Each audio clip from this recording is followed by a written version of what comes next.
Quem é você? Bom, eu sou Olímpio de Sá Sotomayor Neto, curitibano. Curitibano do Juvevê, próximo do Alto da Glória, Curitiba Futebol Clube.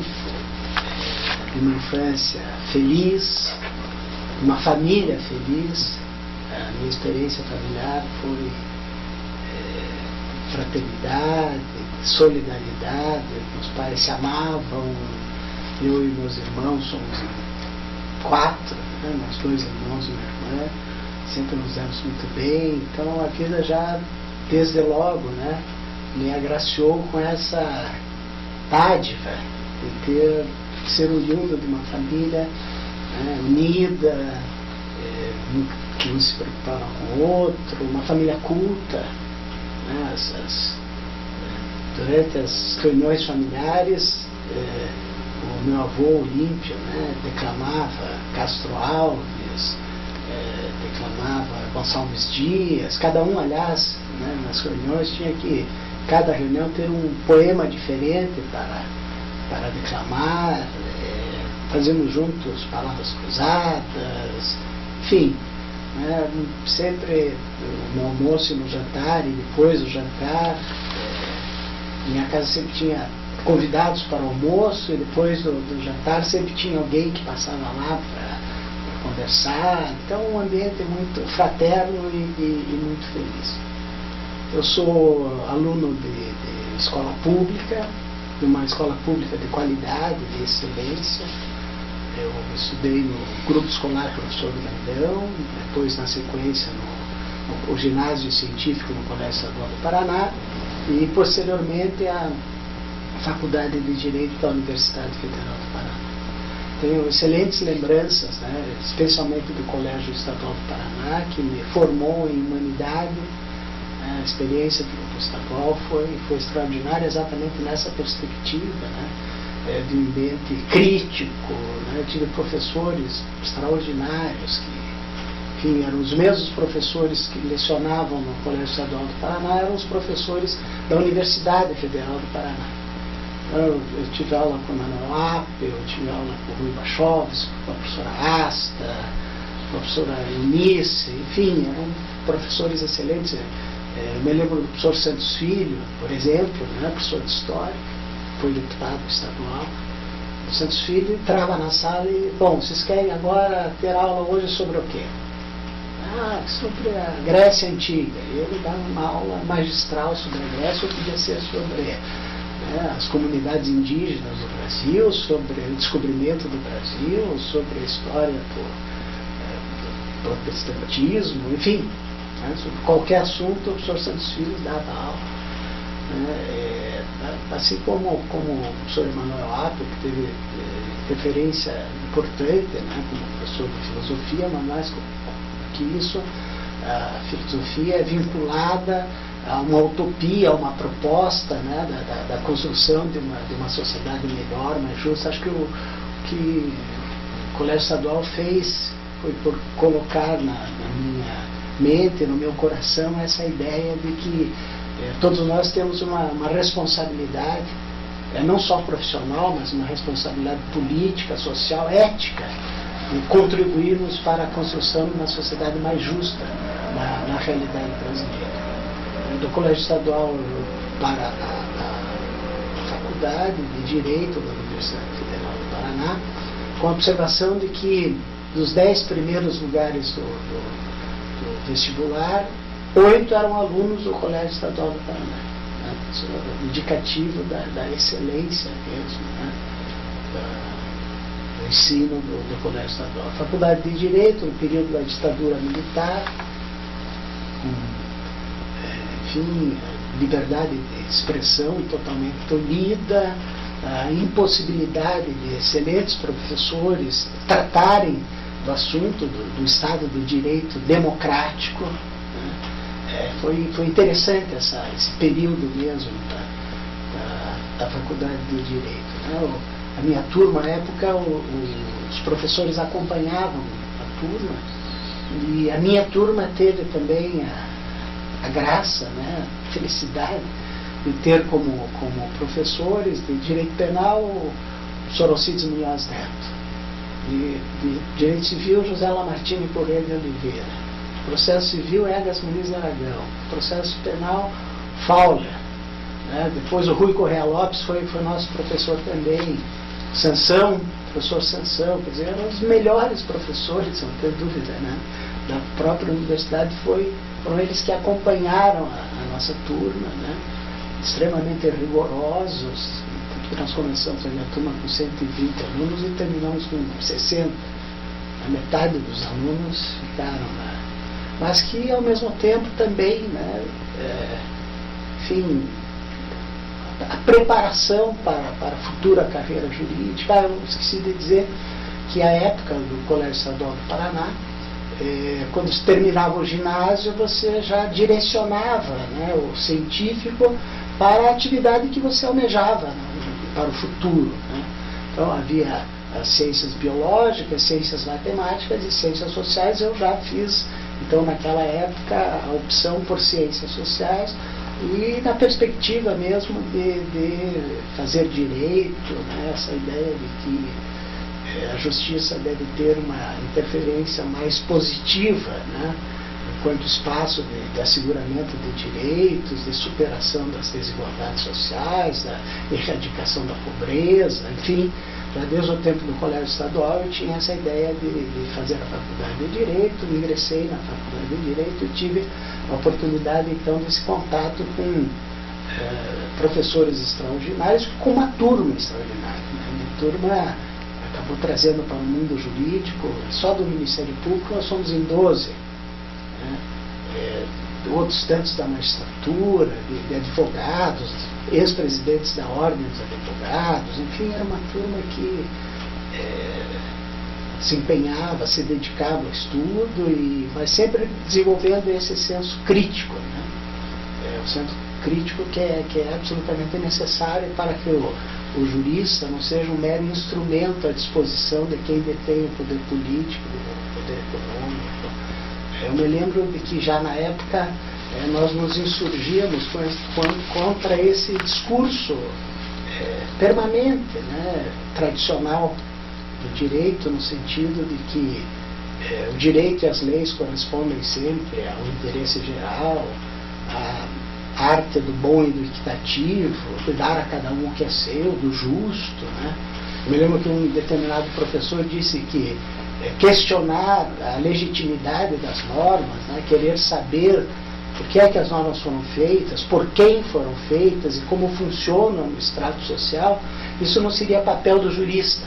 Isso era matéria para sociologia jurídica, para filosofia do direito, mas que o jurista teria que trabalhar tão só com a norma posta, né, fazer a subsunção do fato à norma e sem nenhuma indagação crítica acerca de como que ela funciona no extrato social. E, infelizmente, ainda hoje, muitas faculdades, né, formam ou deformam os operadores do direito com essa mentalidade equivocada. Né? É exatamente esse pensamento legalista, positivista, que fez com que, no período da ditadura militar, os grandes juristas brasileiros, salvo raras exceções, se submetessem às regras da ditadura, ou fossem coniventes, né, com os crimes, com as atrocidades que foram praticadas, né, desde da execução de pessoas, do desaparecimento de pessoas, da tortura, que era método frequente, né, na investigação de fatos sem o devido processo legal, sem a garantia da ampla defesa, do contraditório. Enfim, desenvolvi na Faculdade de Direito da Universidade Federal do Paraná exatamente esse pensamento de que o direito nem sempre é o que ele diz ser, que muitas vezes as leis correspondem à satisfação não dos interesses da população, não na perspectiva da libertação da população, mas para atender, né, interesses de grupos hegemônicos que detêm o poder político, que detêm o poder econômico. Aliás, ainda mais num processo eleitoral como o nosso, que é indisputavelmente marcado pelo abuso do poder econômico, pelo financiamento das campanhas por pessoas jurídicas, né, e que, enfim, ferem de morte desde o início a proposta da soberania popular na escolha dos candidatos, quando interfere, né, com o poder econômico, ou quando não, com o uso abusivo da máquina administrativa a favor de determinados candidatos. A importância de reconhecer que o direito, as leis, né, são muitas vezes utilizadas para a manutenção do status quo vigente, para a manutenção ou ampliação de benefícios, né, para determinados grupos, da elite, daqueles que têm a possibilidade do exercício do poder. Eu acho que a insatisfação, né, quanto a esse estado de coisas, satisfação contra a ditadura, né, a manifestação que fazíamos já na faculdade de Direito, sobre permanentemente a fiscalização de pessoas infiltradas na faculdade para tentar identificar terroristas, para identificar subversivos, né, embora esse contexto todo, a faculdade de Direito foi o caldo de cultura que me impulsionou no sentido do Ministério Público. Né? A perspectiva de ser um Ministério Público uma instituição capaz de interferir de maneira positiva no contexto do ordenamento jurídico para buscar a implementação daquelas regras que têm um conteúdo genuinamente democrático. Porque, embora a observação inicial que eu fiz, seja no parlamento, seja no poder executivo, daqueles que cumprem os interesses dos financiadores das campanhas, editam leis que interessam esses financiadores da campanha, não se pode dizer que todo ordenamento jurídico seja puro produto dos interesses das classes dominantes. Isso seria um menosprezo injustificado às forças progressistas da sociedade, que em determinados momentos históricos conseguem inserir no ordenamento jurídico regras de conteúdo genuinamente democráticos. E a minha visão, minha antevisão, que depois se concretizou, foi de que o Ministério Público poderia ser mesmo essa instituição a fazer uma opção preferencial em favor daqueles que se encontravam afastados da possibilidade de exercício da cidadania, daqueles que não se beneficiavam, né, que não compartilhavam dos benefícios produzidos pela sociedade. E, portanto, imaginei eu que o meu caminho profissional, na perspectiva daquela responsabilidade que eu fiz menção no início, né, não só profissional, mas política, social, ética, seria então o meu espaço de luta para a transformação social. Voltando um pouquinho ao passado, quando promotor de justiça, você passou por algumas comarcas do interior. Sim. Lembra essa trajetória que se pudesse... Eu ingressei no Ministério Público em março de 77. A minha turma de faculdade nós nos formamos em março de 76, e em março de 77 eu já era promotor de justiça. Naquela época não tinha, como hoje, um período obrigatório de 3 anos de atividade jurídica, você já podia imediatamente fazer o concurso. No primeiro concurso que eu fiz, eu fui aprovado. Me lembro que até meu pai disse que para deixar um bigodezinho, assim, eu tinha uma cara muito de padre, né? Você está com uma cara muito de padre, você tem que ir do interior, deixa pelo menos um bigode para parecer mais velho. Tá? E não raras vezes eu estava lá no meu gabinete, entrava alguém e, olha, eu queria falar com o promotor, sou eu, promotor. Não, mas não tem um outro aí, um que já tem um cabelo branco, que seja, não, o promotor sou eu mesmo. Tá? Uma experiência extraordinária, né?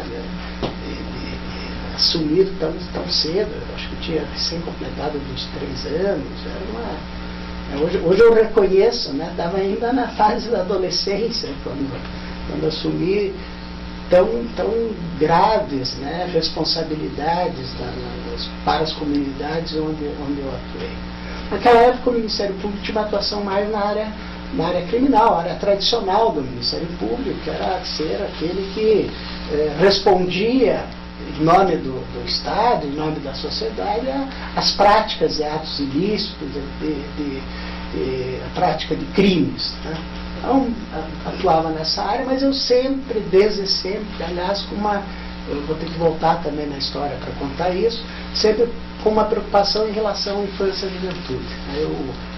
Enfim, agora estou com 38 anos em Ministério Público do Estado do Paraná e mantenho a minha crença sincera de que nós não construiremos uma sociedade melhor, mais justa, se continuarmos perdendo gerações e gerações de crianças e adolescentes para a subcidadania, para a opressão, a exploração, a exclusão social.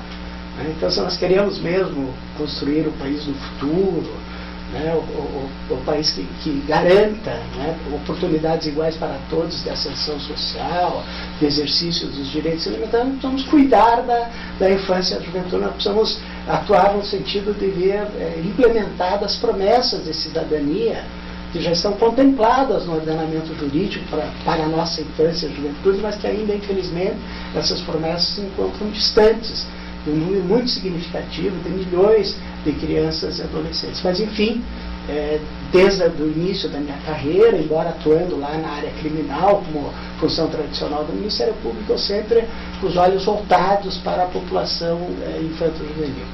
Eu volto no tempo para dizer que os meus pais eram funcionários públicos, a minha mãe professora, e eles voluntariamente colaboravam com a então Vara de Menores aqui de Curitiba, fazendo estudo social daqueles que pretendiam adotar.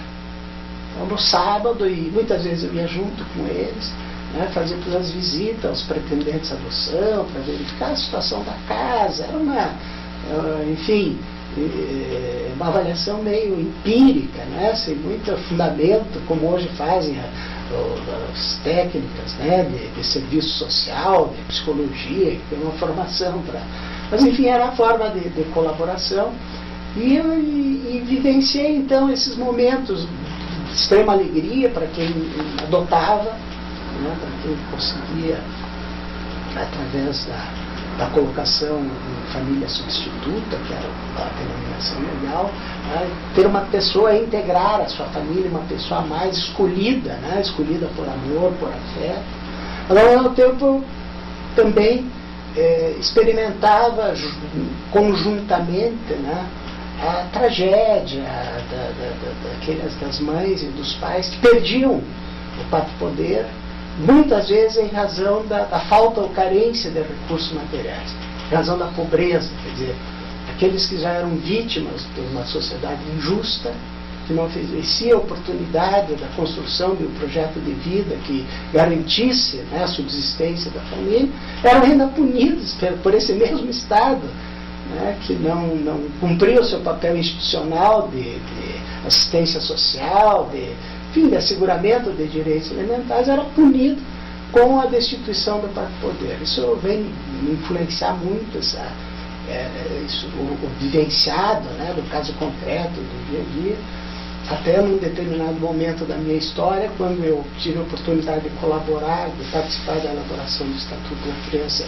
e do Adolescente, inseri lá uma regra que diz exatamente isso, talvez seja a melhor coisa que eu tenho feito na minha vida, no sentido de que a falta ou carência de recursos materiais não pode por si só justificar a destituição do próprio poder, ou do poder familiar. E nessas hipóteses, a criança e o adolescente devem ser mantidas na família de origem e a família encaminhada a programas oficiais de auxílio. Enfim, né, eu insiro aqui nesse contexto a importância desse tempo, né, em que acompanhava meus pais, também preocupados com as crianças e adolescentes em situação de abandono, né, que permaneciam em abrigos, etc. E que isso vai me impulsionar, né, enquanto já profissional do Ministério Público, sempre ter a minha carreira toda um foco na questão da infância e juventude. A carreira do Ministério Público, e isso é extremamente positivo, né, obriga a que você percorra, né, inúmeras comarcas, né, você inicia como promotor substituto e vai atuar numa sessão judiciária, depois vai promovido a promotor de trânsito inicial, depois intermediária, depois final, que é Curitiba, e depois o último degrau da carreira é procurador de justiça. Eu percorri inúmeras regiões do estado, né? Fui promotor em Jaguaraíva, em Ribeirão Claro, em Congonhas, em Paranavaí, em Ponta Grossa, em Araucária, enfim, né? Fiquei um período no interior, e o interior vai ter forjando, né? De acordo com essa perspectiva, né? Eu sempre digo que a lição mais importante que aprendi nesses anos todos do Ministério Público foi de que a realidade social e a justiça devem estar presentes em todos os momentos da vida do dia. Essas pequenas comarcas, você citou Castro, Jaguaraíva, Ponta Grossa, Palmeira, Araucária, elas se trouxeram um valor de experiência da época dos anos 70, muito valor? A importância, né, de você percorrer essas comarcas e percorrer regiões diversas do interior é que você passa, o promotor, e assim também se dá com o juiz, né, tem a oportunidade de vivenciar fenômenos sociais diversos. Eu, por exemplo, aqui do sul, de Curitiba, né, nunca tinha fenômeno, por exemplo, do boia fria, né, lá do Norte Pioneiro, da fazenda do café, então era um fenômeno diferente para mim, né, que eu fui aprender lá e aprender a interferir, né, com a justiça nessas questões. Eu fui lá para o noroeste do estado, em pleno desenvolvimento, né, em Paranavaí, com muitos estelionatos, muita venda de gado que não existia, então você, em cada lugar você vai adquirindo uma experiência de vida profissional mesmo, né, desses contatos todos. Mas eu acho que o importante é sempre ter essa perspectiva de que você tem que ter capacidade de enxergar o lugar onde você está. O mundo do direito não pode ser só o mundo acadêmico, o mundo dos livros, não pode ser o mundo do gabinete, das audiências e do processo, né? Tem que ser o mundo da realidade. Tem que sair para fora e enxergar as crianças que estão sobrevivendo através da esmola degradante. Tem que enxergar as pessoas que estão nas filas, aguardando atendimento hospitalar e muitas vezes morrendo nas filas. Tem que, enfim, enxergar aquele que é vítima de propaganda enganosa, que adquire produto deteriorado. Tem que enxergar a obrigação que nós temos com as gerações futuras da preservação do meio ambiente, né? Então, eu acho que o fundamental que eu estava dizendo, da lição que é importante que aprendi, é essa: enxergar a realidade social e querer ver uma resposta com justiça para aqueles casos. Quer dizer, o que eu digo sempre aos promotores, que o pior discurso que o Ministério Público pode fazer com uma pessoa que o procura é de dizer, isso não é comigo. Tem que ser assim.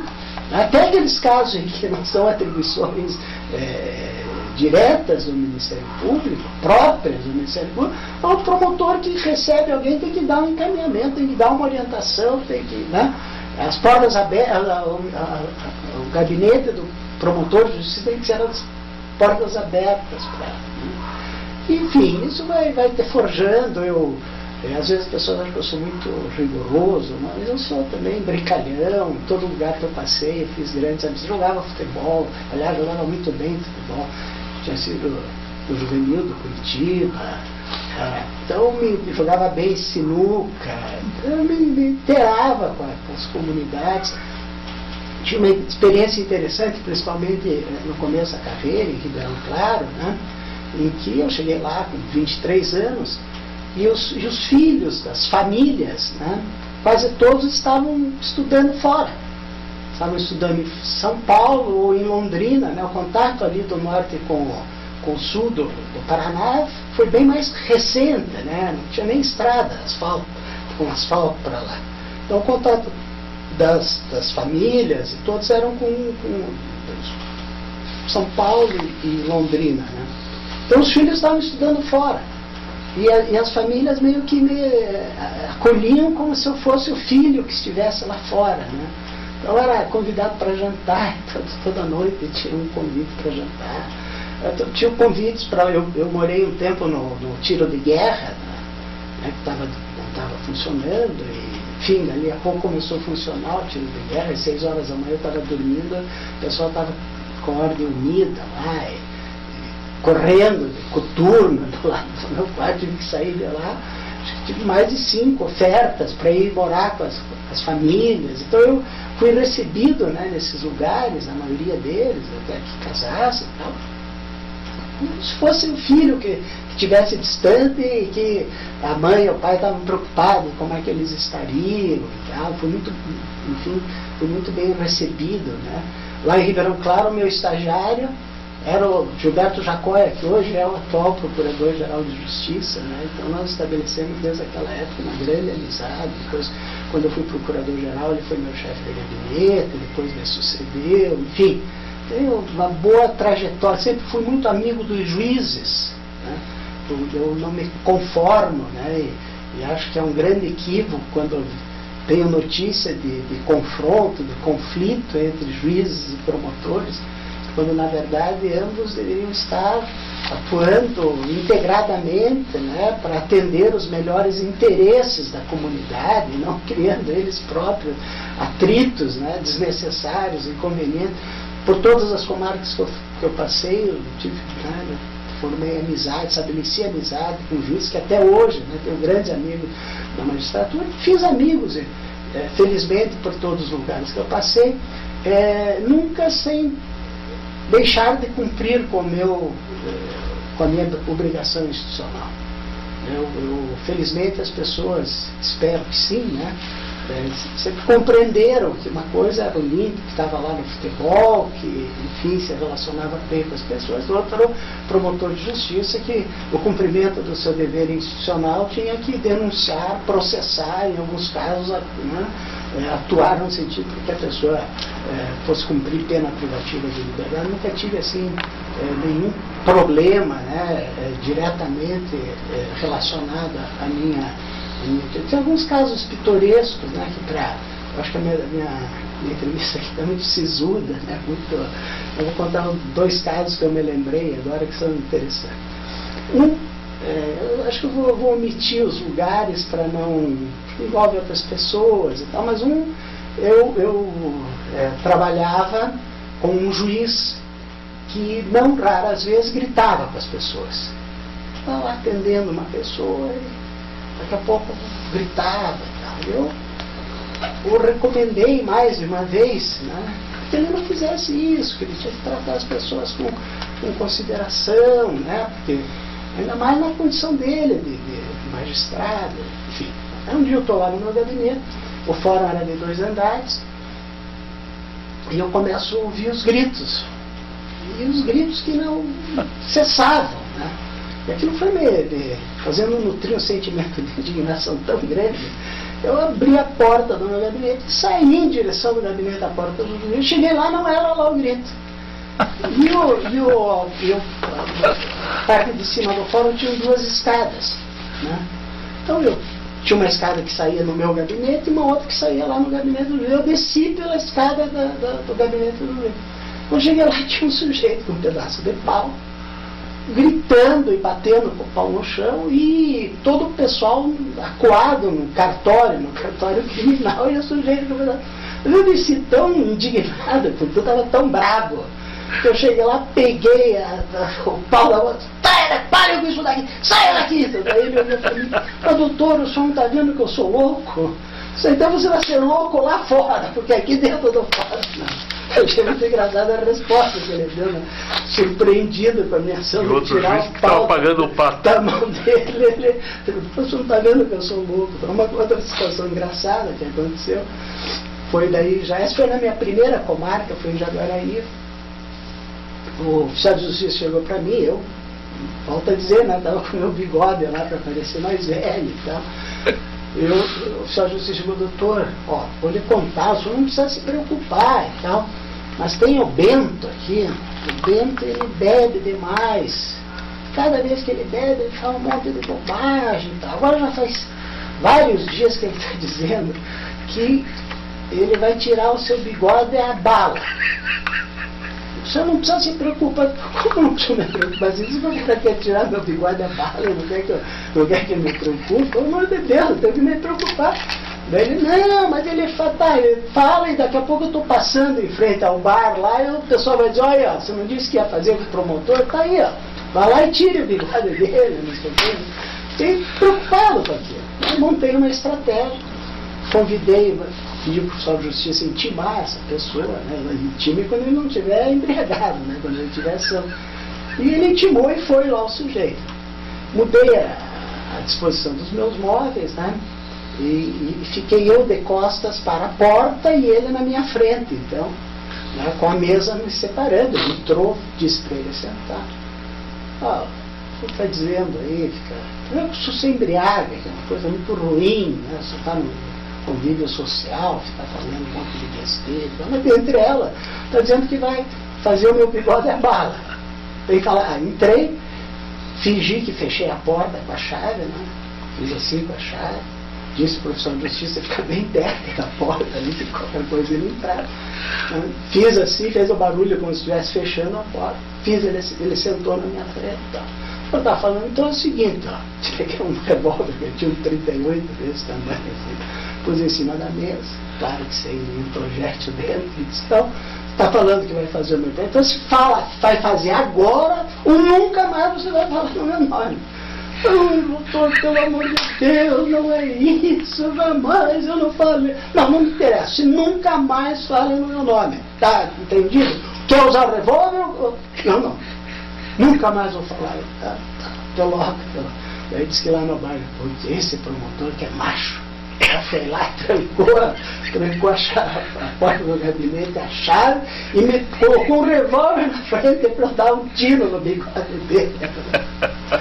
E outras tantas, né? Mas enfim, a gente acaba. Essa daí tem uma coisa hilariante também, mas até fazer isso eu fiquei meio preocupado, né? Com o que ele poderia, estimulado por alguém fazer. Mas enfim. E o revólver tinha bala mesmo? Não, tirei os projéteis para não correr o risco.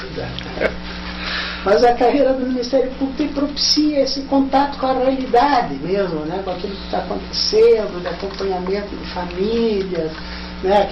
Cada comarca tem lá uma série de problemas crônicos que você daí intervém para resolver. Na época aí no Ministério Público patrocinava os interesses trabalhistas dos trabalhadores rurais, então enfim, acho que foi bem importante essa passagem pelo interior e tal, mas a minha carreira passa a ter uma conotação, digamos, de permitir, né, essa interferência mais positiva já a partir do momento que eu chego a Curitiba.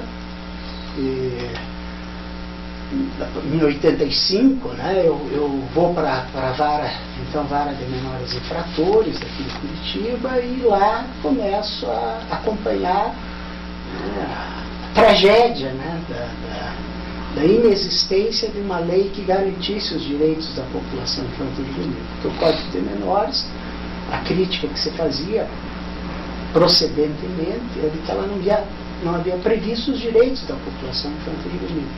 Então, quando batiam as portas da vara de menores, as famílias, as crianças e adolescentes, as respostas eram mais trágicas do que a situação que eles já experimentavam. Porque, de um lado, quando havia prática de ato infracional, era encaminhar para as FEBEMs da vida, né, que eram depósitos de crianças e adolescentes indesejados das suas comunidades, e cujo resultado final era sempre sair da unidade de internação cidadão de pior categoria do que quando entrava. E do outro lado era essa prática de identificar crianças e adolescentes oriundas de famílias empobrecidas, despossuídas, era impedir a família do exercício da maternidade e da paternidade. Então esse contato permanente, dia a dia, né, com essa injustiça, a angústia da impotência e tal, faz com que, aqui mesmo no Paraná, nós comecemos a buscar alteração da legislação, denunciar que o Estado tinha que cumprir um papel no sentido da garantia dos direitos fundamentais dessa população infantil e juvenil. Nós criamos aqui a Comissão Estadual de Estudos sobre a Menor em Situação Irregular, que envolvia todos os órgãos públicos com a atuação. Eu fui escolhido para ser o presidente dessa comissão, e me lembro que já na primeira reunião eu sugeri que as entidades da sociedade civil organizada viessem participar também dessa comissão, né, essas entidades que atendiam diretamente crianças e adolescentes, ou que defendiam os direitos da criança e do adolescente, e esse é o embrião dos, hoje, Conselhos dos Direitos da Criança e do Adolescente, que o próprio Estatuto da Criança e do Adolescente depois vai estabelecer como obrigatória nessa nova política de atendimento à infância e à juventude. Quando nós estamos tratando desse tema, né, enfim, de dar uma resposta positiva por parte do Estado às crianças e adolescentes, surge a Assembleia Nacional Constituinte, e daí me integro num movimento que chamou Pró-Criança na Constituinte, que com mais de 2 milhões de assinaturas leva a Assembleia Nacional Constituinte a proposta que se transformou depois no artigo 227 da Constituição Federal, que é, sem dúvida alguma, é a regra de ouro para a infância e a juventude no Brasil, porque vai se estabelecer com um comando na Constituição, na Carta Maior, na nossa Lei Magna, né, o comando no sentido de ser dever da família, da sociedade e do Estado assegurar às crianças e adolescentes com absoluta prioridade os direitos à vida, à liberdade, à convivência familiar e comunitária, à saúde, à educação, à profissionalização, à cultura, ao lazer, enfim, pela primeira vez e já em sede constitucional vão estar inscritos os direitos fundamentais da população infanto-juvenil.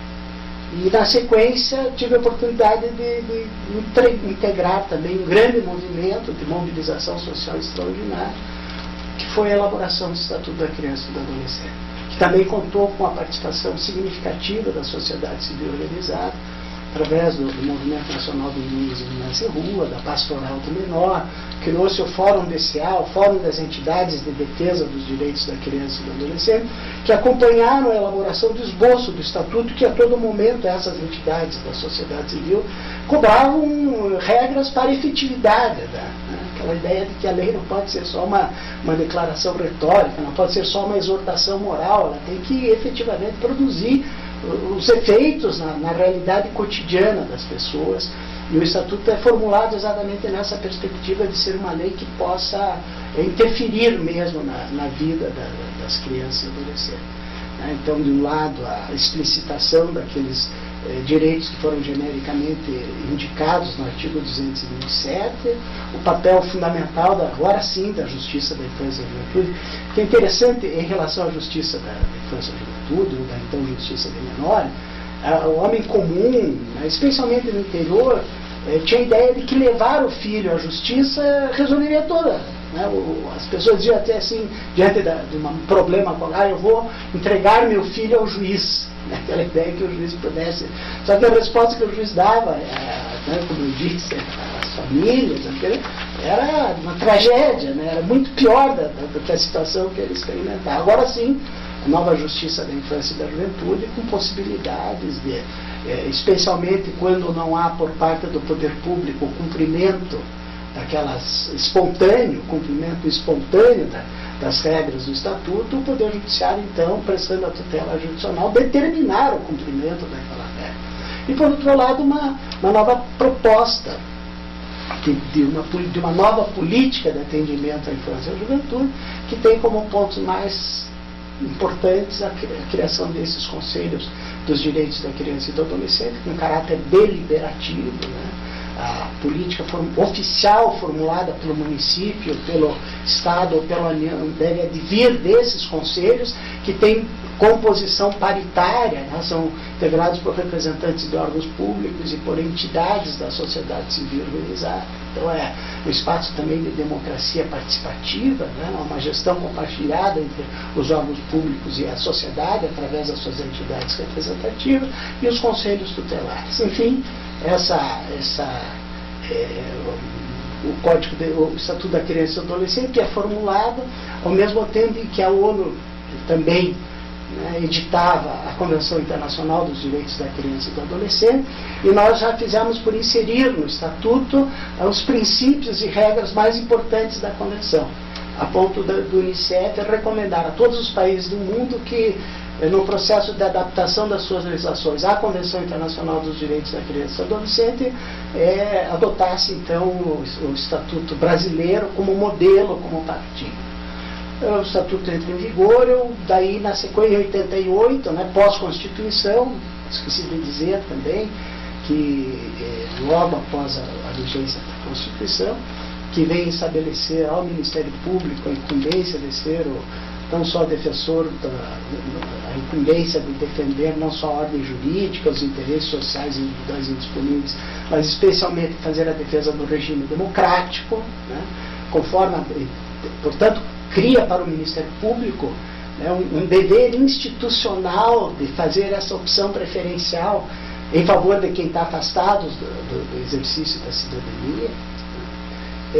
Logo depois do início da promulgação da Constituição, eu fui ao Procurador-Geral de Justiça do Paraná, o doutor Jerônimo Maranhão, para dizer que nós tínhamos que instituir aqui a primeira promotoria de defesa dos direitos e garantias constitucionais. O Paraná tinha que sair na frente, de responder ao Constituinte quanto à atuação do Ministério Público, agora não só mais na sua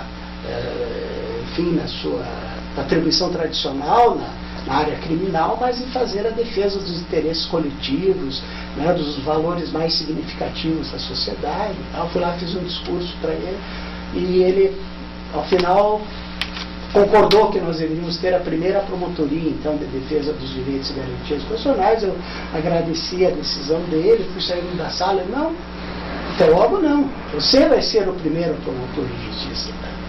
Então eu saí da área da infância para assumir então essa promotoria de defesa dos direitos e garantias constitucionais, que fez com que eu passasse a me vincular a toda essa gama dos direitos humanos, que diz respeito ao asseguramento de saúde, asseguramento de educação, desses direitos fundamentais, e não só para aqueles que...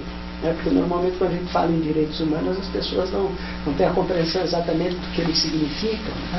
E na sua essência, a proposta em relação aos direitos humanos é a proposta da universalidade. É a proposta de que todos possam exercitar direitos fundamentais da pessoa humana, que hoje parte da população já exercita. Então, é incrível como se critica alguém por indicá-la defensora dos direitos humanos.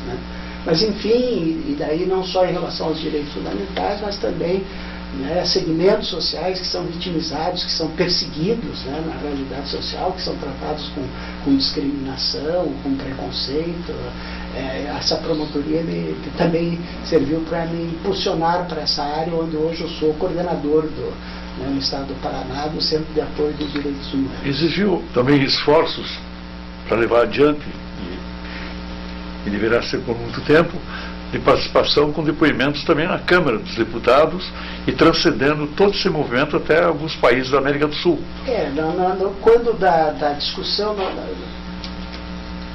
a crítica que se fazia ao Código de Menores era de que o legislador havia cometido o maior dos equívocos, que era de não inscrever os direitos. O artigo 227 da Constituição Federal absorve os ditames da chamada doutrina da proteção integral, cuja tese fundamental é no sentido de que incumbe à lei assegurar às crianças e adolescentes a possibilidade do exercício dos seus direitos elementares. Ou seja, com a vigência do texto constitucional, o Código de Menores se mostrou absolutamente inadequado ao texto da lei. Então, há necessidade de formular um outro diploma legal para regulamentar a Constituição e, portanto, inscrevendo os direitos da população infanto-juvenil e criando mecanismos para a sua efetivação. Na época foram apresentadas 3 propostas, uma proposta que era da Associação de Magistrados e Curadores de Menores, que era só para aproveitar o Código de Menores e inserir regras que, enfim, se mostravam ainda, tão só pela ideia de aproveitar o Código de Menores, já não se mostrava adequada essa proposta. Uma outra, que foi um texto apresentado pela Kubitschek, pela deputada Kubitschek de Minas Gerais, e essa proposta do Estatuto da Criança e do Adolescente. E eu fui escolhido para fazer a defesa na Câmara dos Deputados desse texto.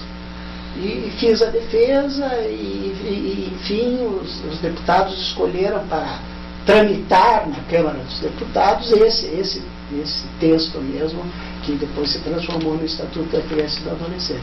Ao mesmo tempo, a deputada Rita Camato, que foi indicada relatora da comissão especial que apreciava, então, a proposta do Estatuto da Criança e do Adolescente, me convidou para assessorá-la durante o período da discussão na comissão especial. Então, eu tive também a oportunidade de participar de todas as reuniões, de muitas vezes intervir, né, na discussão dos deputados, esclarecendo por que uma regra era feita dessa ou daquela forma. Então, foi um momento também muito, enfim, enriquecedor, e que eu, enfim, foi uma oportunidade extraordinária, né, de participar tão de perto da elaboração de um texto tão importante como o Estatuto da Criança e do Adolescente.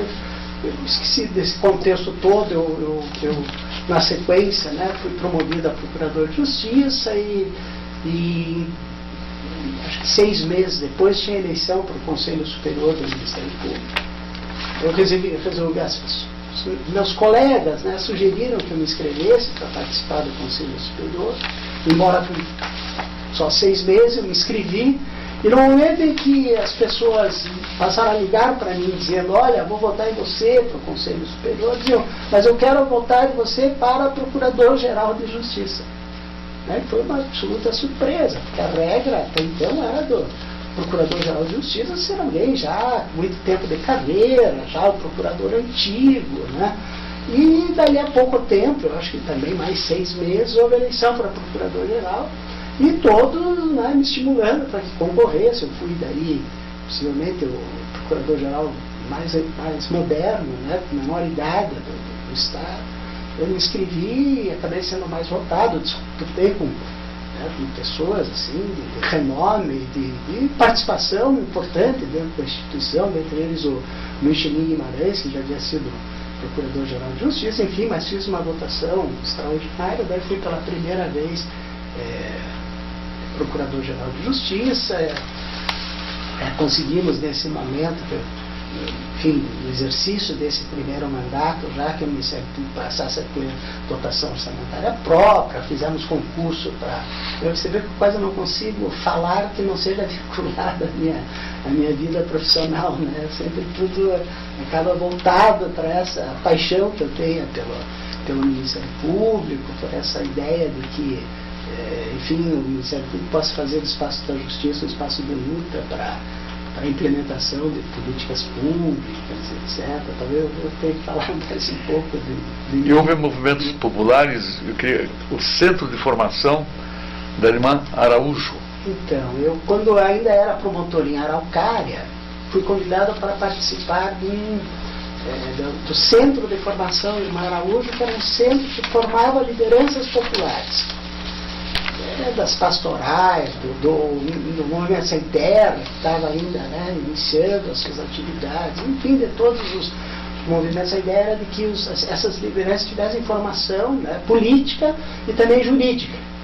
E foi muito interessante esse primeiro contato, porque, enfim, as lideranças populares achavam que a justiça era um espaço só para garantir os direitos dos inimigos, né, da população, não os direitos da população, da população em geral, etc. Então tinha que superar essa questão de que eles pudessem, né, enxergar a justiça de uma forma diferente. E mais ainda de um promotor de justiça, que a visão deles era que o promotor de justiça só servia para, né, aprender as lideranças populares, para processar, para condenar, etc. Não tinha também essa visão, né, do Ministério Público com essa responsabilidade de ser defensor do regime democrático, etc. Foi uma experiência lá desse grupo, né? Nós temos o professor Gediel, hoje catedrático da Universidade Federal, o professor Facchini, hoje ministro. Foi um grupo de pessoas que ainda jovens, né? Mas todos com uma visão política e ideológica bem definida, né? Dessa ideia que a gente tinha que fazer da justiça uma coisa diferente, né? Não um espaço para manutenção dos privilégios estabelecidos na sociedade injusta, mas a justiça, como eu disse, um espaço para materialização de direitos, etc. Então foi uma experiência interessante. E a partir desse momento também os meus contatos que já existiam, né? Mas não de uma forma tão ampla com os movimentos populares. E eu não tenho dúvida, eu sempre digo isso para os promotores de justiça, que no conjunto das atribuições do Ministério Público, defensor do povo, né, defensor de uma sociedade melhor, está incluída essa de colaborar com o processo já desencadeado de organização popular. Né, de que na sua comarca o promotor de justiça passa por intervir no sentido de que essas áreas relativas aos direitos humanos possa ter lá um organismo, né, da sociedade civil para defender os direitos, para exercitar os direitos. Uma outra água aqui para fazer um parênteses também importante nesse contexto, né, no sentido de que a lei, por melhor que seja, não muda a realidade social. O que modifica a realidade social é o exercício dos direitos que estão previstos na lei. Então não basta ter a Constituição Cidadã, não basta ter uma lei que trate adequadamente da proteção ao meio ambiente, ou dos direitos do consumidor, ou da pessoa com deficiência, do idoso. O que importa é que essa lei, né, possa comparecer na vida cotidiana das pessoas, modificando para melhor a vida das pessoas. Então essa ideia de que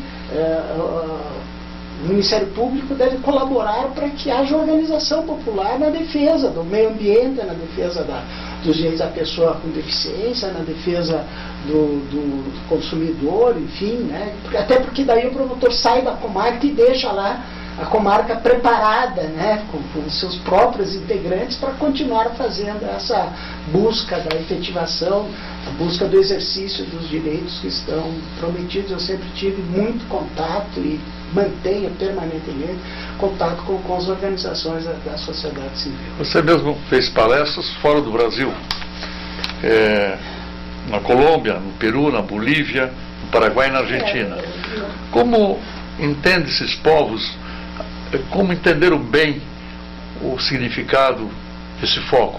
O que eu acho que eu também participo, né, sou integrante da Casa Latino-Americana, né, da Casa, com sede aqui, sou um dos fundadores da Casa, e acho que mais do que discutir as relações comerciais no Mercosul, nós temos que discutir as questões relativas a direitos humanos na América Latina. Né?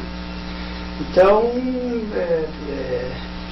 tive contato sobre 2 anos. A maioria das viagens que eu fiz foi exatamente a convite, né, oficial dos países para tratar do Estatuto da Criança, da Convenção Internacional dos Direitos da Criança e do Adolescente e da Convenção Internacional dos Direitos da Criança e do Adolescente.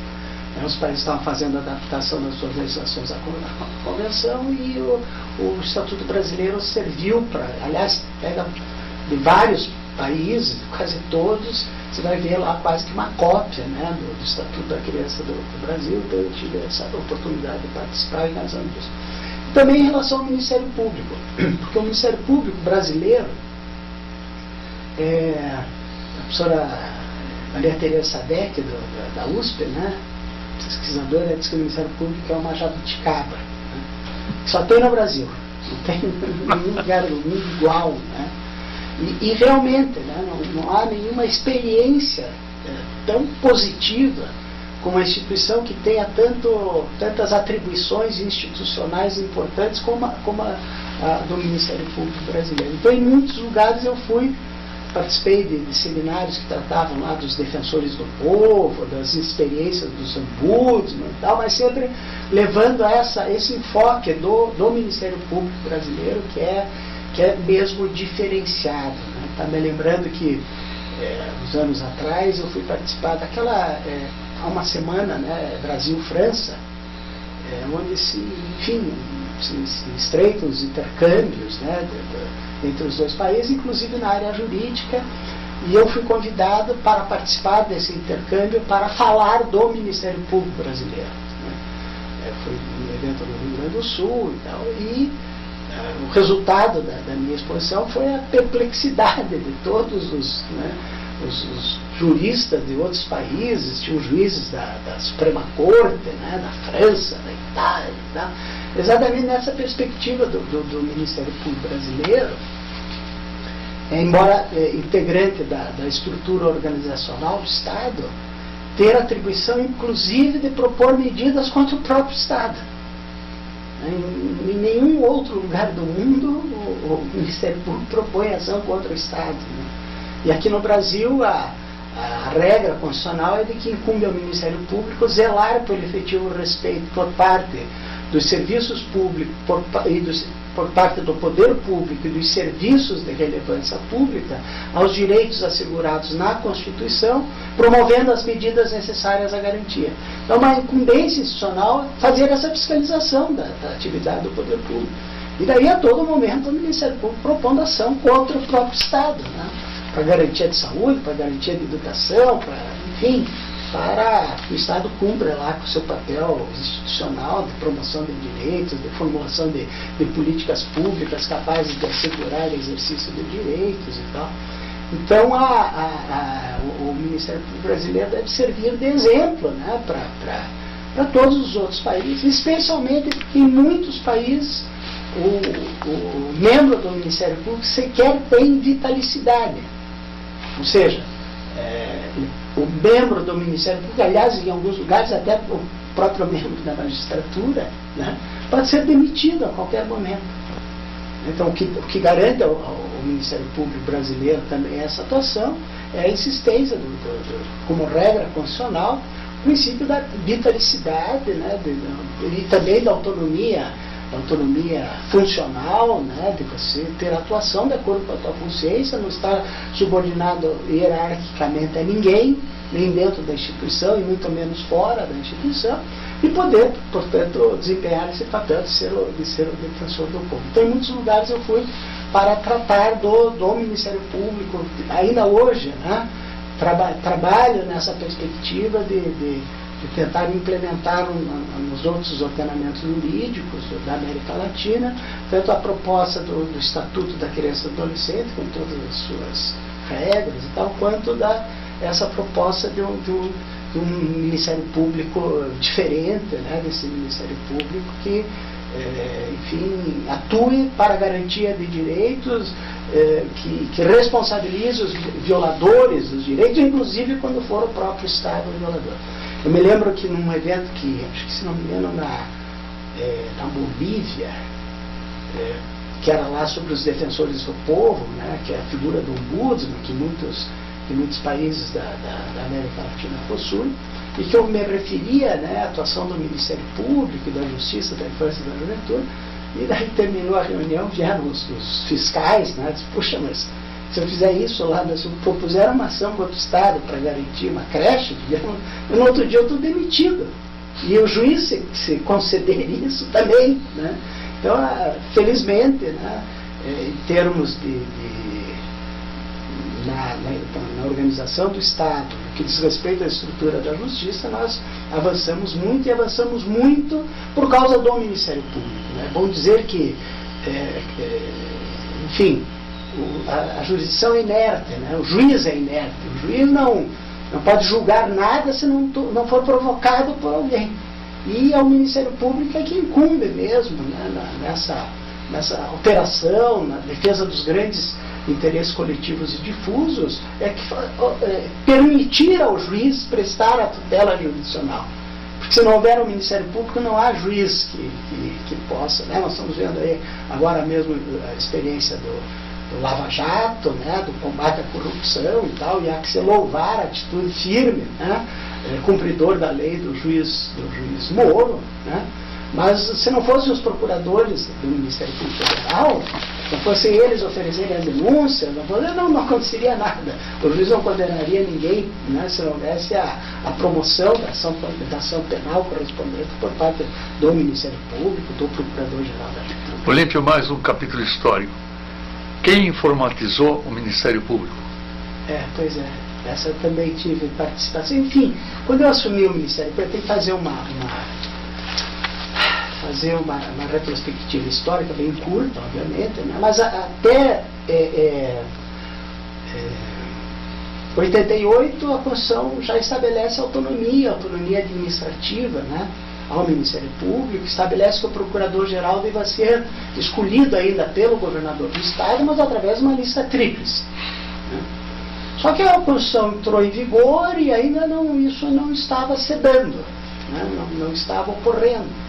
E na época que o Procurador-Geral era indicado pelo governador e com possibilidade de ser demitido a qualquer momento, né, aí ficava difícil, né? Você vai imaginar que o Procurador-Geral vai propor uma ação contra o governador para garantia de recursos, por exemplo, para o funcionamento do Ministério Público. No outro dia ele dá, aliás, tem um dado histórico interessante, eu falei do Dr. Jerônimo Maranhão, né?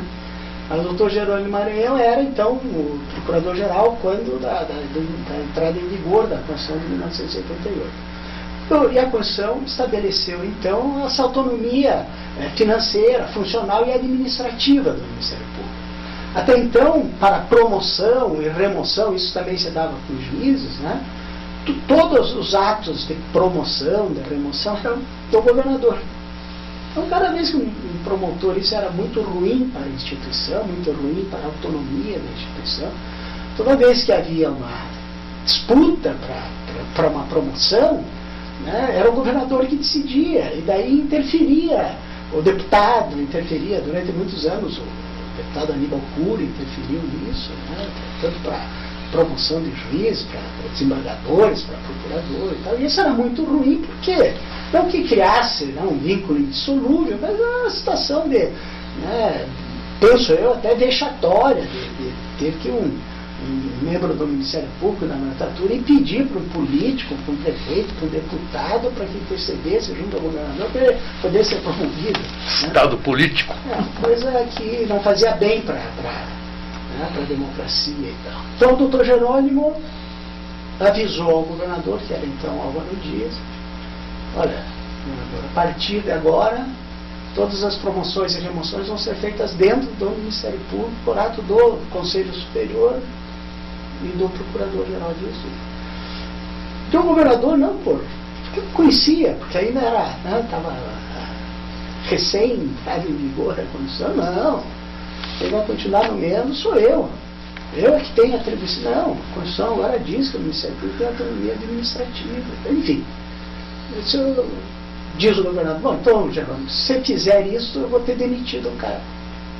E o Jerônimo voltou à instituição, foi lá, realizou na primeira reunião do Conselho Superior, fez isso. Né? Fez a promoção, a remoção e tal, e foi demitido.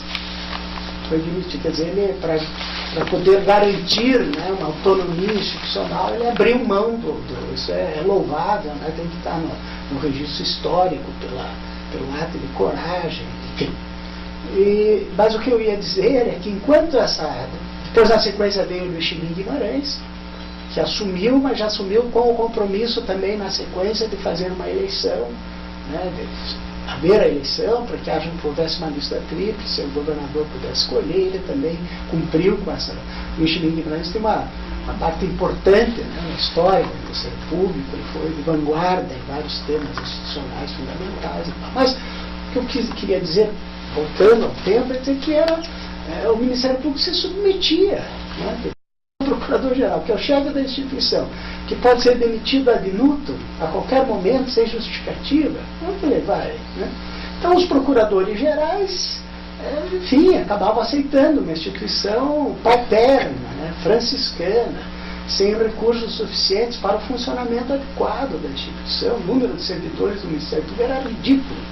Agora eu estou falando já em 94, quando assumo a primeira vez a Procuradoria-Geral, nós tínhamos 111 servidores, o Estado todo. O Instituto de Identificação do Estado tinha mais servidores do que todo o Ministério Público. Então, trabalhei nesse sentido de ampliar. No primeiro concurso, nós aprovamos 560 novos servidores, neles incluído principalmente auditores, né, para que a gente pudesse fazer, né, controle das contas públicas, enfim, já servidores da área de serviço social, de psicologia. Conseguimos, né, com que houvesse então uma ampliação significativa do número servidores, conseguimos com que o Ministério Público passasse a ter um percentual no orçamento, na lei de diretrizes orçamentárias, o que garantiu ao Ministério Público a autonomia, né, de receber pela via do décimo, né, 1/12 todo mês do seu percentual orçamentário. Então, eu me lembro que logo que eu assumi, eu fui lá falar com então, o secretário do Planejamento, dizendo que não tinha mais recurso para material de expediente dentro do Ministério Público. E os promotores é que compravam a sua máquina de escrever, que compravam papel, enfim, era uma... Né? Eu fui lá e ele, não, mas eu não posso, não tenho condições, o Estado tem lá os deveres em relação à saúde, uma situação absurda, quando a Constituição já estava prevendo a autonomia financeira. E daí, enfim, trabalhamos nesse sentido e conseguimos garantir, então, daí na sequência, né, ainda no governo fui nomeado pelo Requião, mas em seguida assumiu o Mário Pereira e depois o Jaime Lerner. No período do Jaime Lerner nós conseguimos então a autonomia financeira, que daí permitiu ao Ministério Público a estruturação, ter recursos orçamentários, porque daí era uma questão técnica, né, de demonstrar quanto que o Ministério Público precisaria efetivamente para garantir a realização das suas atribuições que estavam previstas, né, constitucionalmente.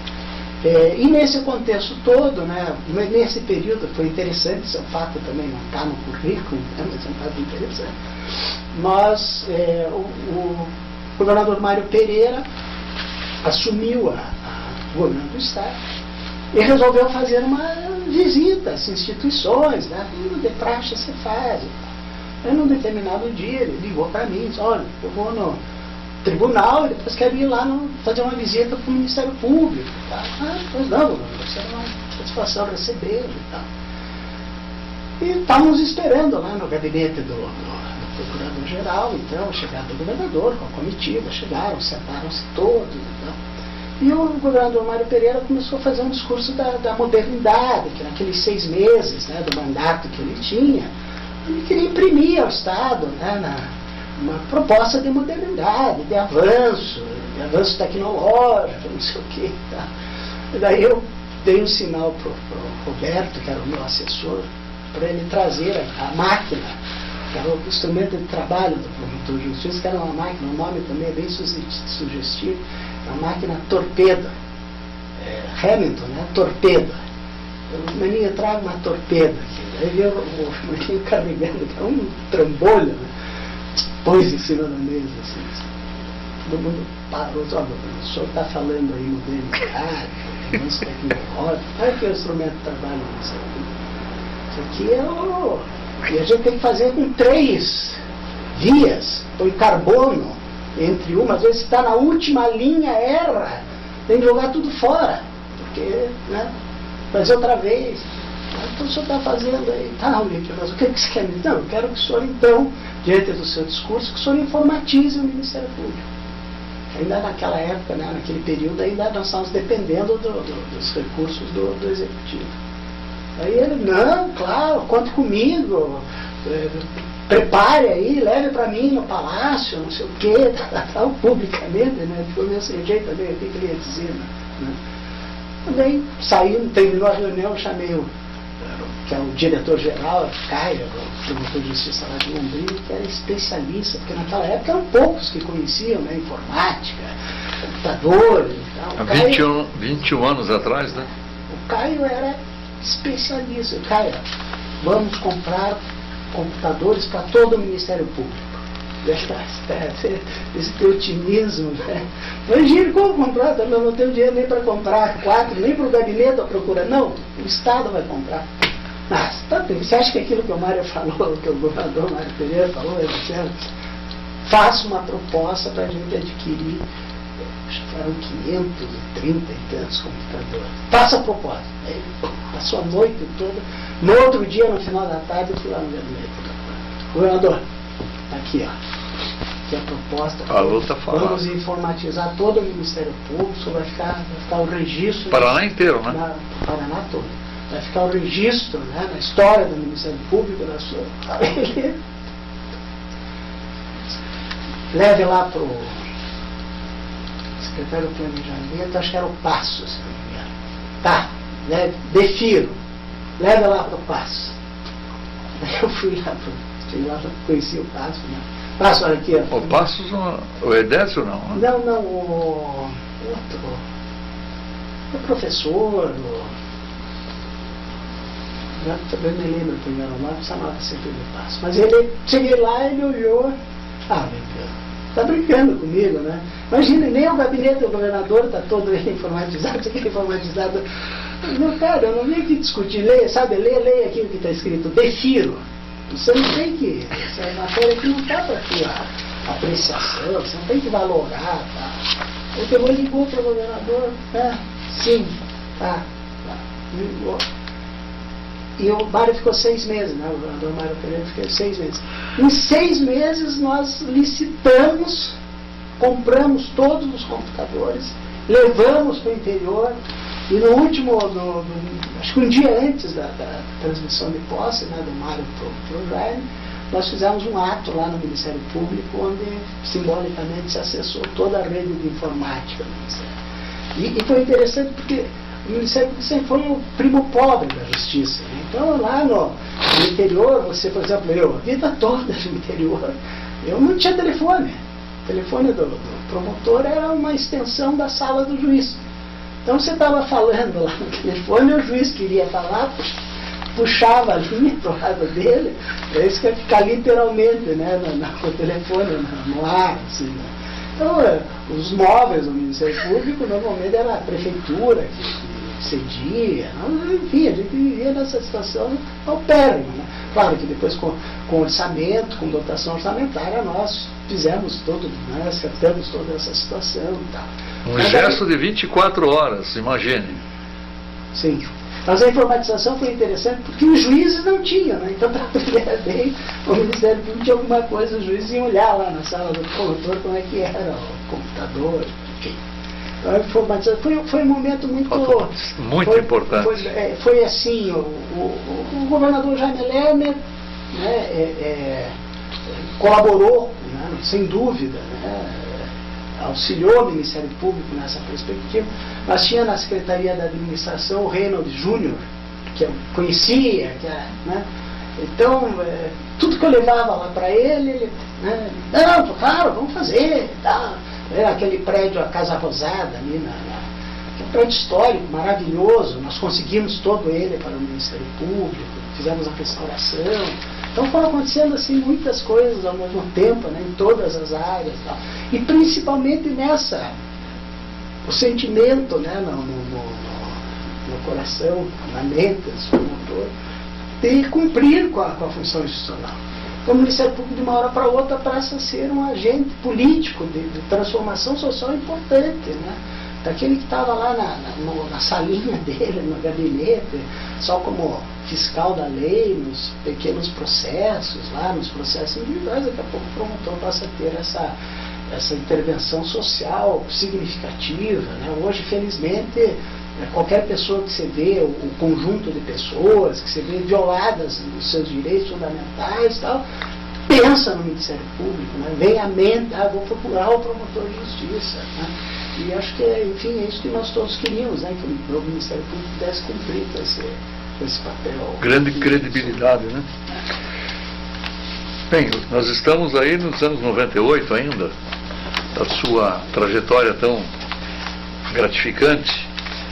Depois eu fui, aí é um dado interessante, né? Dentro de uma instituição que tem pessoas tão críticas e, enfim, a eleição dentro do Ministério Público se dá com a participação de todos, né? Todos, diferentemente da magistratura, onde só vota o órgão especial, né, para a escolha, né? No Ministério Público há uma democratização da escolha e todos os promotores, desde os promotores substitutos até os procuradores, todos votam para formar essa lista tríplice, né?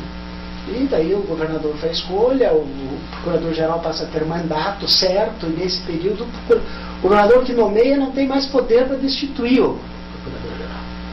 O procurador-geral só pode ser destituído através da Assembleia Legislativa, né, no processo de deliberação da Assembleia, por provocação do Colégio de Procuradores. Enfim, o que eu ia contar é que na segunda vez que eu fui procurador-geral, então eu fui candidato único. Então, dentro da instituição, pessoas estão, né, preocupadas. Então, se acabar sendo candidato único é um bom indicativo. Esse foi no biênio 2008 e 2010, né? Não, esse foi de O de 96 a 98. Mas foi candidato único? Fui candidato único. Tá. E depois voltei em 2008. 8 para 2010. Né? Também fui o mais votado, enfim. Dentro desse período tem uma eleição que eu participei, que eu fui o mais votado, e o governador, que era o Requião, então não me escolheu que tirou em segundo lugar, mas enfim, isso tudo já é passado. Daí 2008, a escolha política, né?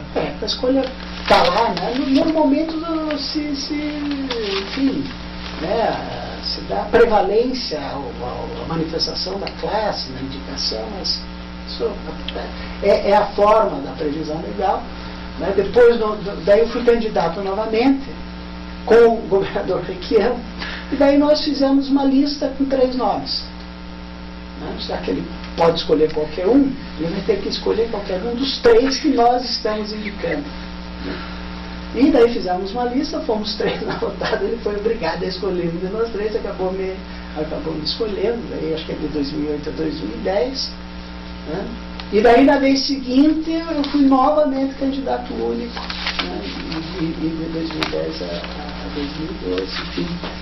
Acho que em todo momento, nesse período aí do segundo, do terceiro, do quarto mandato, eu fui também presidente do Conselho Nacional de Procuradores Gerais do Brasil, né, dos Procuradores Gerais dos Estados e da União, e acho que fiz algo importante lá, que foi inserir no Conselho a perspectiva dos direitos humanos. Né? Aconteceu uma coisa que seria engraçada se não fosse quase trágica. Né?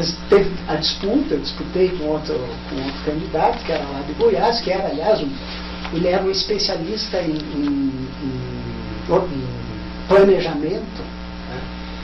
Que já tinha percorrido todos os ministérios públicos, fazendo lá a proposta de orçamento. Eu brinquei que até eu votaria nele se eu tivesse, se não fosse eu candidato, eu votaria nele, porque ele era muito preparado e tal.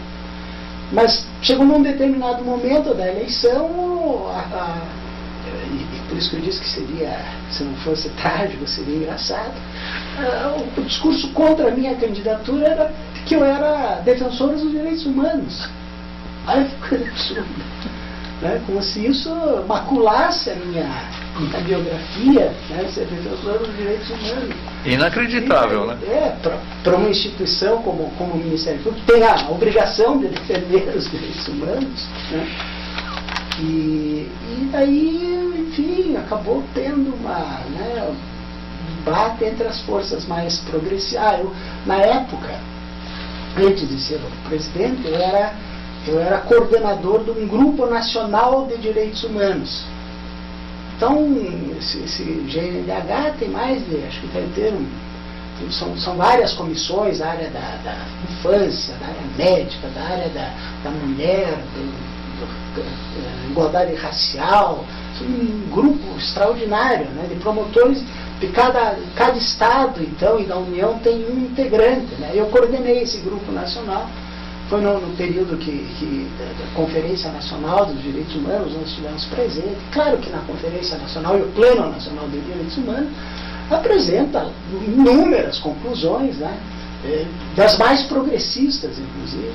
E isso repercutiu dentro lá do colégio do Conselho Nacional de Procuradores Gerais, como se, enfim, a nossa participação lá fosse responsável por todas as conclusões da Conferência Nacional dos Direitos Humanos.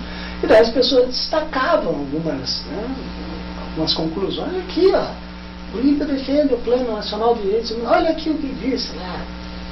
A questão lá do movimento sem terra, por exemplo, a questão dos conflitos fundiários, ou a questão do controle social dos meios de comunicação social, né, que se bate muito, né, enfim. Os presidiários também, né? Mas felizmente, né, ao final, a escolha recaiu mesmo, eu fui o mais votado e assumi a Procuradoria Geral e a presidência do Conselho Nacional de Procuradores Gerais e pude daí, né, introduzir este tema de forma científica, né, jurídica, superando essa visão equivocada que as pessoas, por ignorância ou por má fé, têm em relação. Eu me lembro que na primeira reunião lá eu citei o Norberto Bobbio, né, que dizia que direitos humanos, democracia e paz social são 3 momentos do mesmo movimento histórico. Onde os direitos humanos estão inscritos e devidamente implementados, não se instala uma sociedade genuinamente democrática. E onde não há uma sociedade genuinamente democrática, não se criam as condições favoráveis para a superação pacífica dos conflitos sociais. Ele diz, olha, se nós atuamos, se a justiça atua na busca da superação pacífica dos conflitos, o caminho certo é a implementação dos direitos humanos. A implementação da saúde, da educação, eu me lembro que eu citei também o Roberto Lira. Roberto Lira é promotor antigo, né, mas é uma figura de destaque, com uma visão. Ele anteviu o Ministério Público, né, defensor do povo. Ele foi uma figura assim, visionária. Né? E o Roberto Lira dizia que a verdadeira prevenção da criminalidade é a justa e efetiva distribuição da saúde, da educação, do trabalho digno.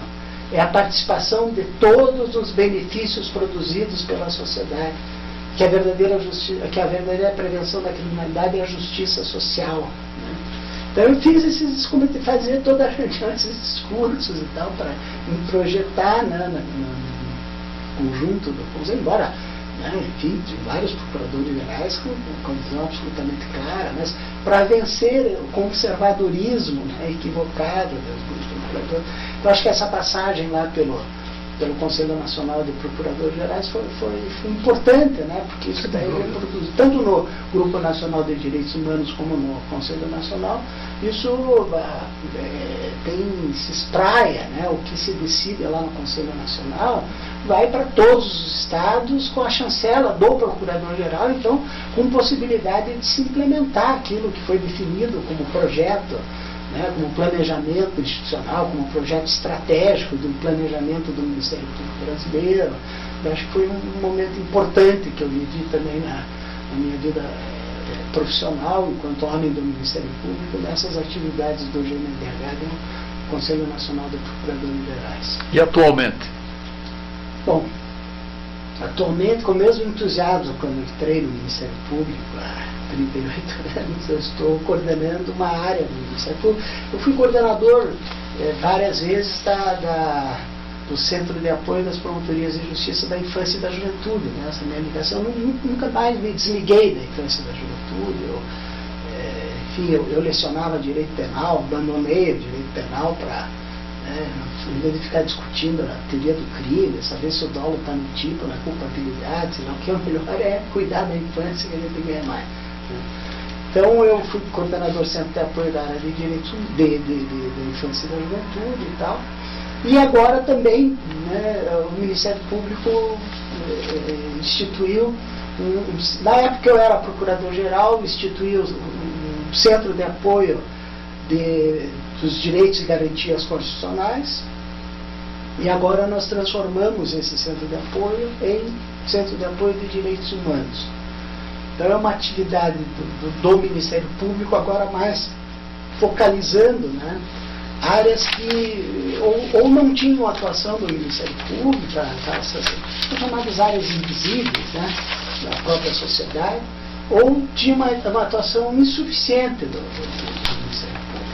Então lá nesse Centro de Apoio de Direitos Humanos, agora nós tratamos do tema dos direitos e garantias constitucionais, nós tratamos da promoção da igualdade racial, nós tratamos da promoção da igualdade de gênero e do enfrentamento à violência doméstica familiar contra a mulher, nós tratamos do tema relativo aos direitos da população LGBT, nós tratamos do direito humano à alimentação adequada, nós tratamos do direito das comunidades tradicionais, incluindo quilombolas, faxinalenses, pescadores artesanais, etc.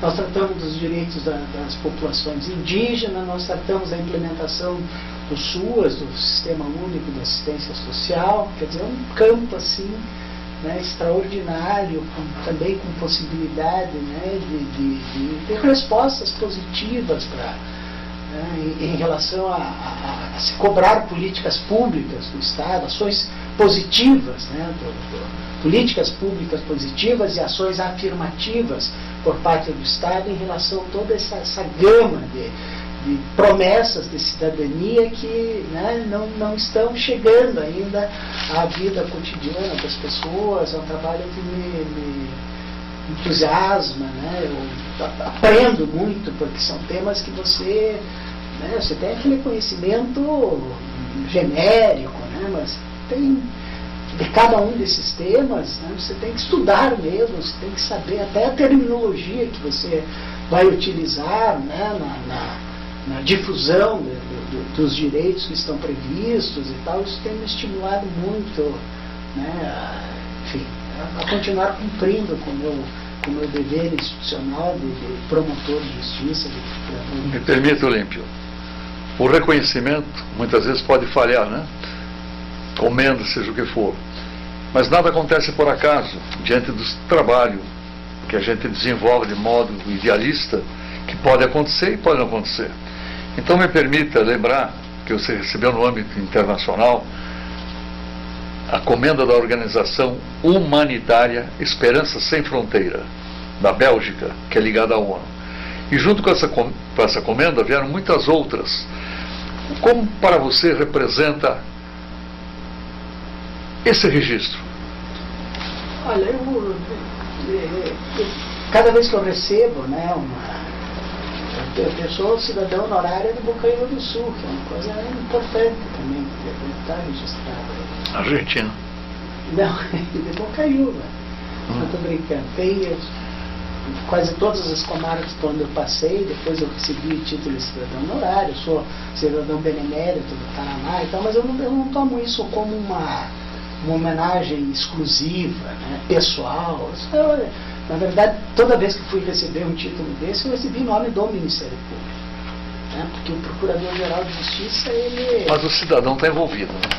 Mas eu acho que eu não faria nada disso, né, não teria recebido essas homenagens se eu não fosse integrante do Ministério Público, se o Ministério Público não tivesse tantos valorosos, né, dedicados e competentes integrantes.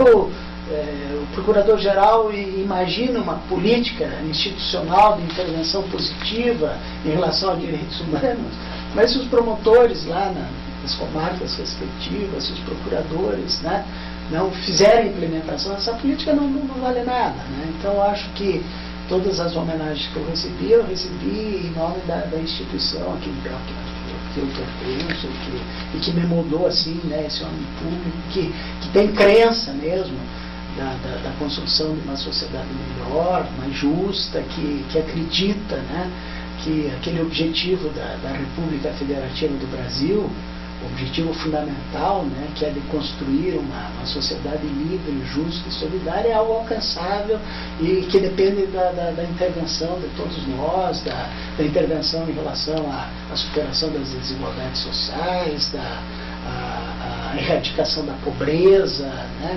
São compromissos, né, que todo homem público tem e que os membros do Ministério Público, em especial têm. Quero apenas uma retificação de um atropelo que eu fiz. Quando se falou Rio Grande, eu encaixei a Argentina, mas eu estava referindo o título de hóspede honorário da municipalidade de Rio Grande, Argentina. Até os argentinos, né? Isso daí a minha participação lá foi em relação à área da infância e da juventude, aos programas, né, que previstos no Estatuto da Criança e do Adolescente, e que o convite foi para que lá também eles pudessem implementar programas semelhantes. Vamos neste fecho. E a família, quando se constituiu família, e os filhos? Eu tenho 2 filhos, ambos bacharéis em Direito. Além de bacharel em Direito, surfista, né? Então, as atividades dele são mais mescladas, assim, né? Tá advogando, né, um ritmo compatível com o local onde ele mora, que é a Praia do Rosa, né? Mas já tem um filho. Esse é o Olímpio, né? Esse é o Olímpio. Já tem um filho, e, enfim, está feliz lá com o Canu.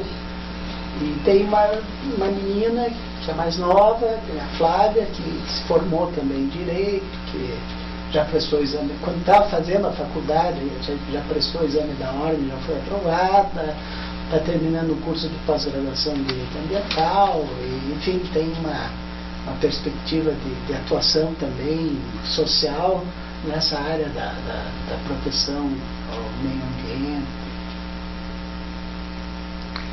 E jogador de futebol, torcedor do Curitiba e sinuqueiro. Então, Curitiba me deu muito. Curitiba faz parte da minha vida, assim. Né? A Luísa até às vezes pergunta, poxa, mas você vai assistir novamente? Nasceu no Couto Pereira. Deu a última partida e tal, você vai assistir novamente o jogo e tal. Eu me lembro do meu pai, que meu pai era conselheiro, foi conselheiro do Curitiba, desde pequeno. Eu me lembro ainda com a arquibancada lá do Curitiba, era de madeira, e daí eu ia com ele de mão dada, né, assistir o jogo. Gostava da pipoca, ficava às vezes brincando lá com as coisas, mas desde pequeno eu jogo com ele. E às vezes o time estava ruim, né? Mas pai, vamos assistir o jogo, o time está muito ruim, né? Filho, vamos lá, nem que seja para dar uma olhada para ver como é que está o gramado.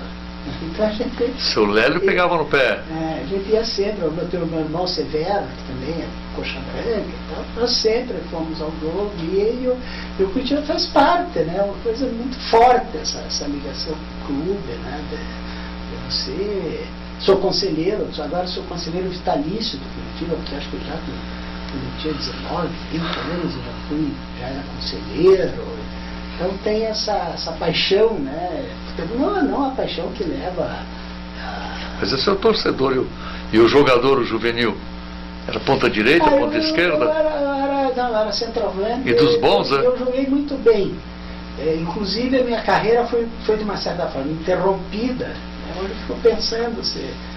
Eu era do infanto juvenil do Curitiba. E o treinador era o Janguinho, que foi jogador também, jogou no Ferroviário, jogou no Curitiba, né, os irmãos Ferreira e tal. E o Janguinho, a convite foi para o Santa Mônica, a convite do Jofre. O Jofre estava assim, assumiu a presidência do Santa Mônica, que era, o Jofre foi presidente do Atlético, era também ligado ao futebol e tal, e encarregou o Janguinho de montar um excelente time de piada, né, infanto juvenil. E daí o Janguinho fez uns convites, né? E me convidou. Tinha o Ronaldo, que era muito bom. O Ronaldo chegou depois, o próprio Janguinho levou para treinar no Santos.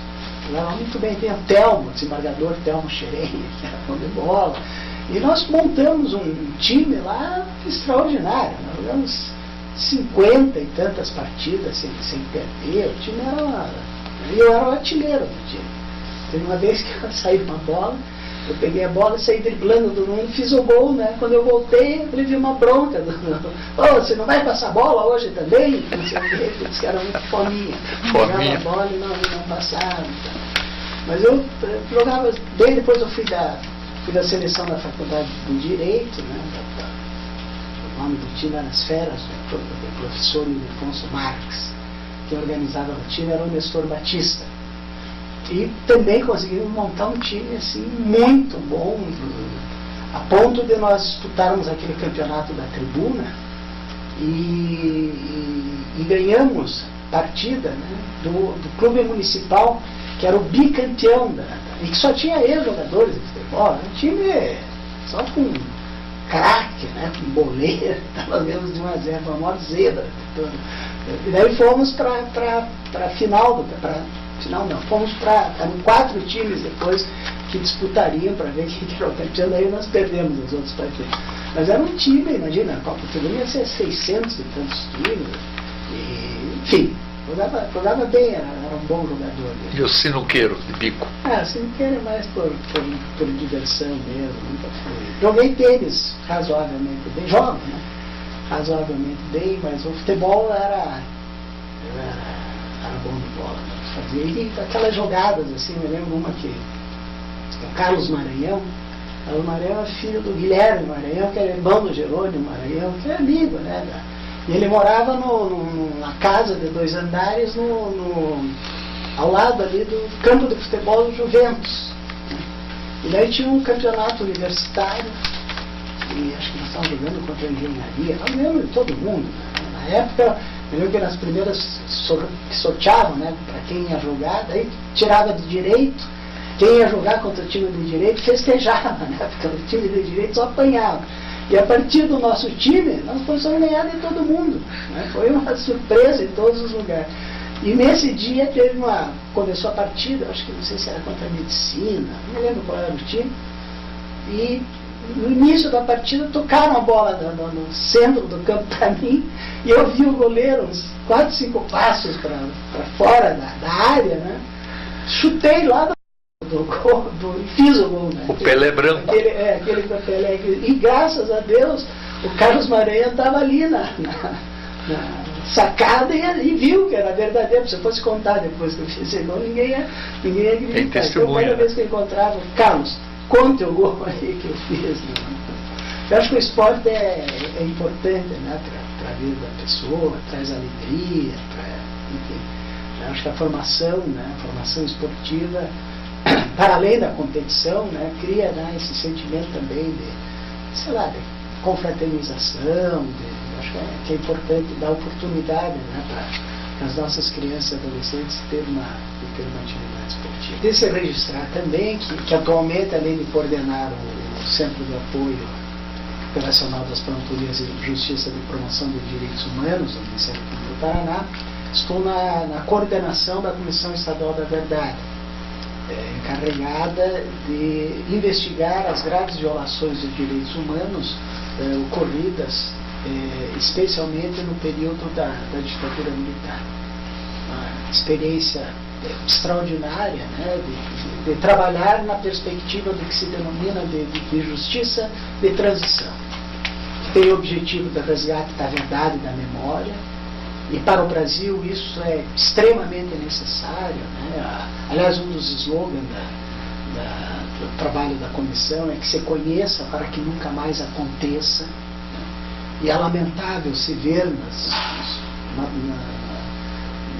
mobilizações populares, né, daqui a pouco faixas propondo o retorno da ditadura militar, quer dizer, a ignorância das pessoas não compreenderem que se estivesse no período da ditadura militar, elas não poderiam estar na rua manifestando a sua opinião acerca das questões políticas, sociais, etc. Né? Mas então o trabalho nessa perspectiva da resgate da verdade e da memória, também na perspectiva de reparação daqueles que heroicamente resistiram ao golpe, resistiram à ditadura militar, resistiram à violação ao Estado de Direito democrático, e daí a reparação pode ser até material, mas a reparação simbólica, né, a importância de se colocar essas pessoas, né, no seu devido lugar, essas pessoas que foram vítimas de perseguição, de tortura, né, que alguns que doaram a própria vida, né, em prol da redemocratização do país, a perspectiva de que haja a responsabilização daqueles que praticaram essas atrocidades, da tortura, do desaparecimento, do extermínio de pessoas, e nós imaginamos que o Supremo Tribunal Federal há de mudar a sua posição. Aliás, o Procurador-Geral da República já mudou a sua posição acerca da necessidade de responsabilização desses criminosos, até porque o Brasil já foi condenado na Corte Interamericana de Direitos Humanos, exatamente no caso do Araguaia, caso Gomes Lund, apreciado pela Corte, se reconhecer ali que houve uma proteção insuficiente ou deficiente aos direitos humanos, quando é identificada a ocorrência da morte das pessoas, não se responsabilizou penalmente, então, os autores desse crime, e na perspectiva também do fortalecimento de valores e instituições democráticas. A Comissão Estadual da Verdade, daqui a pouco tempo, ainda este ano, irá apresentar seu relatório concluído, fazendo a indicação do que houve durante esse período, e que assume importância extraordinária, porque se tinha um falso discurso que aqui no Paraná não teria ocorrido, né?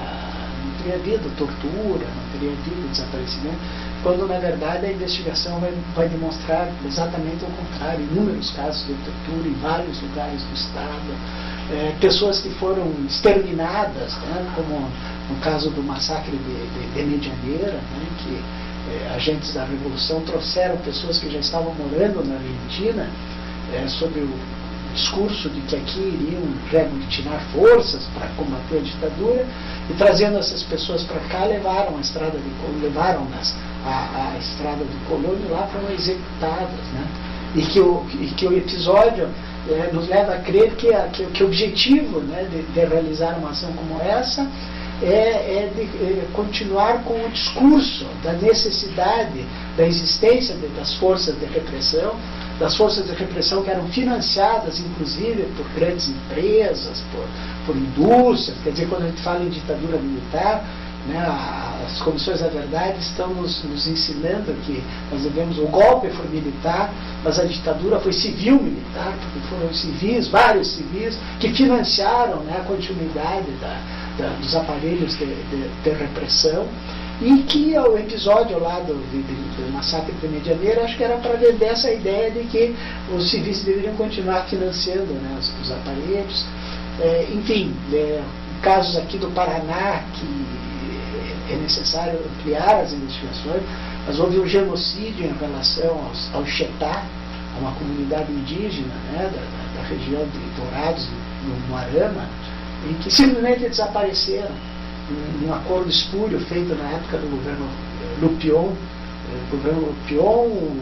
INCRA e União, que diminui a extensão das áreas de terra das comunidades indígenas, de várias comunidades, né, diminui para daí fornecer a empresas, enfim, o conjunto da corrupção que se instalou naquela época, e do Xetá, da comunidade Xetá, simplesmente retiraram os Xetás de lá em caminhões, e alguns envenenados, né? Temos o registro depois de que aqueles que correram para o mato, né, eram deixados carnes envenenadas para que eles comessem e morressem, e uma comunidade de mais de 500 pessoas que simplesmente desapareceu. Até hoje não sei, tem 8 remanescentes aqui, enfim.